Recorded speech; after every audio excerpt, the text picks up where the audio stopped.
मराठी बोलता आलं तरच रिक्षाचं परमिट मिळणार बरं का. हां, नाही तर मग ते आता ऑर्डर आलेली आहे.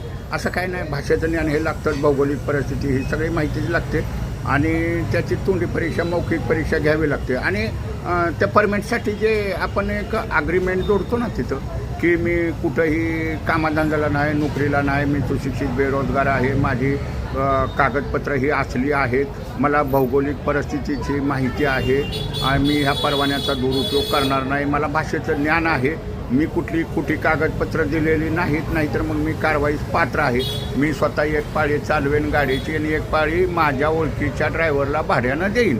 हे ॲफिडेव्हिटसुद्धा मराठीतला हवं आहे बरं का.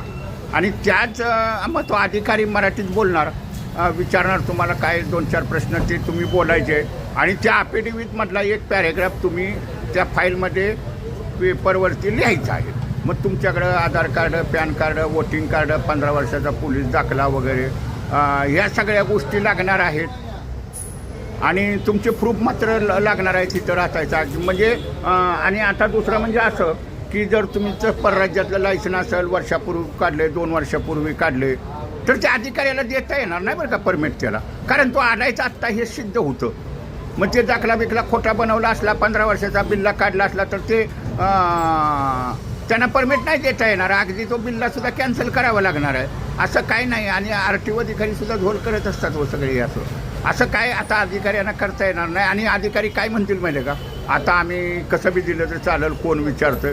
पण आता ही जी आता प्रकरणं दिली जात आहेत ना, आता मुदतवाढ दिलेली आहे, आत्ता म्हणजे जे पावत्या भरलेल्या होत्या 500-500 रुपयाच्या, हे आता चौकशी पुन्हा सगळी होणार आहे बरं का, एवढ्याच पेपरची.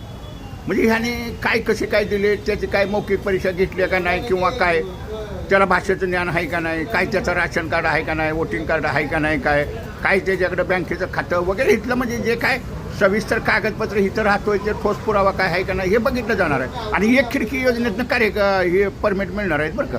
काही ठिकाणी अधिकाऱ्यांनी बघायला लोचा केला, 400-400 फायली जमवून ठेवल्यात, ह्यांना त्या ताबडतोब सोमवारी परत द्याव्या लागणार आहेत. अधिकारी फसलेले आहेत सगळे, झोल करत बसतात. आणि काय आता काय ह्यांना बोलणार आहे. आणि गोरगरिबांना तात्काळ परमिट मिळावीत.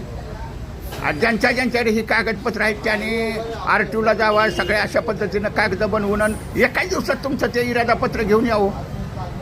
एकाच दिवसात 4 अधिकाऱ्यांच्या सह्या घ्याव्या लागतात आणि तुमचं इरादापत्र घेऊन या, तुम्ही गाडी टाकून तुमचा स्वयंरोजगार करा.